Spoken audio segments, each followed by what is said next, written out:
এই অসম্ভব টেস্টি রেসিপিটি একবার হলেও ট্রাই করে দেখতে পারেন।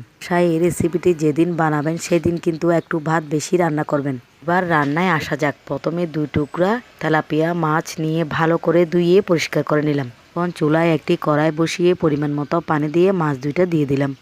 দিয়ে দিলাম একটুখানি লবণ, একটুখানি হলুদের গুঁড়ি আর 1 টুকরা লেবুর রস। লেবুর রসটা অবশ্যই দিতে চেষ্টা করবেন, তাহলে মাছের আষ্টেতে গন্ধটা আর থাকবে না, তেও অনেক ভালো লাগবে। সবগুলো দিয়ে অল্প আঁচে সেদ্ধ করে নিলাম। মাছগুলো সেদ্ধ বসিয়ে এদিকে কেটে নিলাম বেশ কিছুটা পরিমাণ পেঁয়াজ কুচি, কাঁচা লঙ্কা কুচি, ধনেপাতা কুচি আর একটুখানি রসুন কুচি। ভর্তা রেসিপিতে পেঁয়াজটা কিন্তু একটি বেশি লাগবে।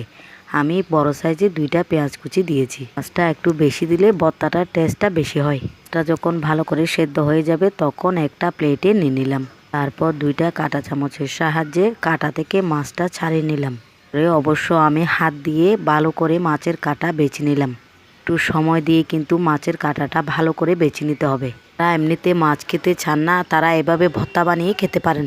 এখন চুলায় একটি প্যান বসিয়ে পরিমাণ মতো তেল দিয়ে পেঁয়াজ কুচি, রসুন কুচি দিয়ে ভালো করে ভেজে নিলাম।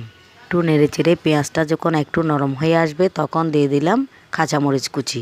তারপর কালারটা সুন্দর আসার জন্য দিয়ে দিলাম একটুখানি হলুদের গুঁড়ো। সবগুলো একসাথে ভালো করে নেড়েচেড়ে দিলাম। সবগুলো যখন একটু ভাজা ভাজা হয়ে আসবে তখন দিয়ে দিলাম বেঁচে রাখা মাছগুলো দিয়ে চুলার আঁচটা একদম লো ফ্লেমে রেখে সবগুলো নেড়েচেড়ে ভালো করে ভেজে নিতে হবে। তারপর দিয়ে দিলাম পরিমাণ মতো লবণ আর একটুখানি মরিচের গুঁড়ো।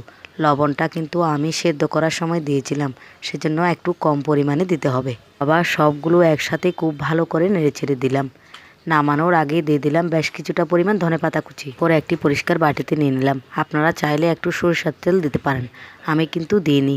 গরম গরম ভাতের সাথে এই ভর্তা রেসিপিটা কিন্তু অসম্ভব ভালো লাগে। পরবর্তীতে নতুন কোনো রেসিপি নিয়ে আবার আসবো।